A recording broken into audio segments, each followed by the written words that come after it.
ನೋಡಿ, ಹಿಂದೆ ಪ್ರತಾಪ್ ರೆಡ್ಡಿ ಅವರು SP ಇದ್ದಾಗ ಇದನ್ನು ಭಾಳ ಕಂಟ್ರೋಲ್ ಮಾಡಿದ್ದರು. ಆದರೆ ಮತ್ತೆ ಆ ಭೀಮಾ ತಟದಲ್ಲಿ, ಭೀಮಾ ದಂಡೆಯಲ್ಲಿ ಈ ಗುಂಡಿನ ಶಬ್ದ ಕೇಳಿಸಿ ಬರ್ತಾ ಇದೆ. ಮತ್ತು ನಮ್ಮ ಇಲ್ಲಿ ಪೊಲೀಸ್ ವರಿಷ್ಠಾಧಿಕಾರಿಗಳು ಸಹ ಭಾಳ ಪ್ರಾಮಾಣಿಕವಾಗಿ ಅದನ್ನು ತೆಗೆಯುವಂಥ ಪ್ರಯತ್ನ ಮಾಡ್ತಾ ಇದ್ದಾರೆ. ನಾ SP ಅವರಿಗೆ ಹೇಳ್ತಾ ಇದ್ದೀನಿ, ನೀವು ಯಾವುದೇ ರಾಜಕೀಯ ಒತ್ತಡಕ್ಕೆ ಮಣೆ ಇದೆ, ಯಾರು ಕಲ್ಪ್ರಿಟ್ರ್ ಅದಾರ, ಯಾರು ಎಷ್ಟೇ ದೊಡ್ಡವರಿರಲಿ ಅವ್ರಿಗೆ ಶಿಕ್ಷೆ ಆಗುವಂಥದ್ದು ಮಾಡಬೇಕು. ಇಲ್ಲಾಂದರೆ ಇಡೀ ಭೀಮಾ ನದಿ ದಂಡೆ ಇವತ್ತು ತಲ್ಲಣಾಗಿದೆ. 6 ಕೊಲೆ ಆಗ್ತವೆ ಅಂದರೆ ಎಷ್ಟು ಒಂದು ಆಡಳಿತ ವ್ಯವಸ್ಥೆ, ಪೊಲೀಸರ ಭಯ ಇಲ್ಲ ಅನ್ನುವಂಥ ವಾತಾವರಣ ತಯಾರಾಗಿದೆ. ಅದಕ್ಕೆ ಸರಿಯಾದ ಒಂದು ಉತ್ತರ ಕೊಡದೇ ಇದ್ದರೆ ಪೊಲೀಸ್ ಇಲಾಖೆ ರಕ್ಷಣೆ ಬಗ್ಗೆನೇ ಸಂಶಯ ಬರ್ತದೆ. ನಮಗೆ SP ಅವ್ರ ಮೇಲೆ ವಿಶ್ವಾಸ ಇದೆ, ಅವರು ಒಳ್ಳೆಯ ಒಂದು ಆ್ಯಕ್ಷನ್ ಮಾಡ್ತಾರೆ ಅಂತೇಳಿ.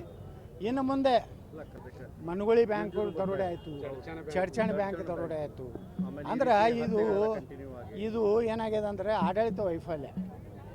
ಪೊಲೀಸರ ಮ್ಯಾಗೆ ಗೃಹ ಮಂತ್ರಿಗಳದ್ದು ಸರ್ಕಾರದ ಏನೂ ಹಿಡಿತಿಲ್ಲ ಮತ್ತು ಆ್ಯಕ್ಷನ್ ಆಗಲಾಗೈತಿ. ಇವತ್ತು ನೀವು ಆಳಂದದಲ್ಲಿ ಶಿವಲಿಂಗ ಮೇಲೆ ಮೂತ್ರ ವಿಸರ್ಜನೆ ಮಾಡಿದವ್ರು ನೀವು ಬಿಡ್ತೀರ ಅಂದಮೇಲೆ ಆಡಳಿತ ಎಲ್ಲೈತಿ? ಒಬ್ಬ ಶಿವನ ಮೇಲೆ ಹಿಂದೂಗಳ ಭಾವನೆಗಳನ್ನು ಕೆದಕೋರ ಮೇಲೆ ಕೇಸ್ ಬಿಡ್ತೀರಿ. ಇವತ್ತು ಅವರು ನಮ್ಮ ಸರ್ಕಾರ ಇದ್ದಾಗೂ ಅವಾಗ DJ ಹಳ್ಳಿ KJ ಹಳ್ಳಿ ಏನೂ ಮಾಡಲಿಲ್ಲ. ಹುಬ್ಬಳ್ಳಿಯಲ್ಲಿ ಪೊಲೀಸ್ ಸ್ಟೇಷನ್ ಬೆಂಕಿ ಹಚ್ಚುವಂತ ಏನೂ ಮಾಡಲಿಲ್ಲ. ಅದರಿಂದ ಎಲ್ಲರೂ ಅವ್ರಿಗೆ ಭಯಪಟ್ಟರು, ಇವರು ಅವ್ರಿಗೆ ಭಯಪಟ್ಟರು ಅನ್ನೋಂಥ ವಾತಾವರಣ ಇದೆ. ಈಗ ಹೊಸದಾಗಿ ಏನು ಹೋಮ್ ಮಿನಿಸ್ಟರ್ ಯಾರು ಆಗ್ತಾರೆ ನೋಡೋಣ. ನಾ ಭೀಮಾ ತೀರದ ಒಟ್ಟಾರೆ ಹೇಳೋದಂದರೆ ಅಲ್ಲಿ ಏನು ಐಡೆಂಟಿಫೈಡ್ ಏನು ರೌಡೀಸ್ ಅದಾರೆ, ಕ್ರಿಮಿನಲ್ಸ್ ಅದಾರೆ, ಅವರೆಲ್ಲರ ಮೇಲೆ ಆ್ಯಕ್ಷನ್ ತೊಗೋಬೇಕು. ಅವ್ರ ಮೇಲೆ ಎಲ್ಲನೂ ನಿಗಾ ಇಡಬೇಕು.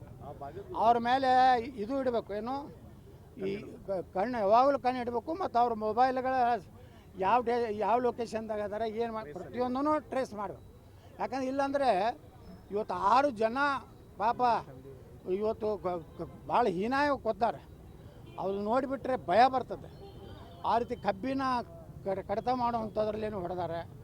ಇದೆಲ್ಲ ನೋಡಿದ್ರೆ ಭಯ ಕಡಿಮೆ ಆಗಿದೆ.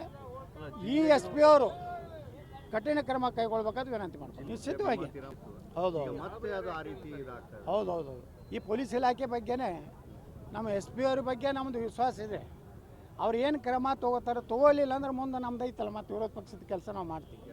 ಅಲ್ಲಿವರೆಗೂ ಫ್ರೀ ಬಿಟ್ಟಿವಿ ಅವ್ರಿಗೆ.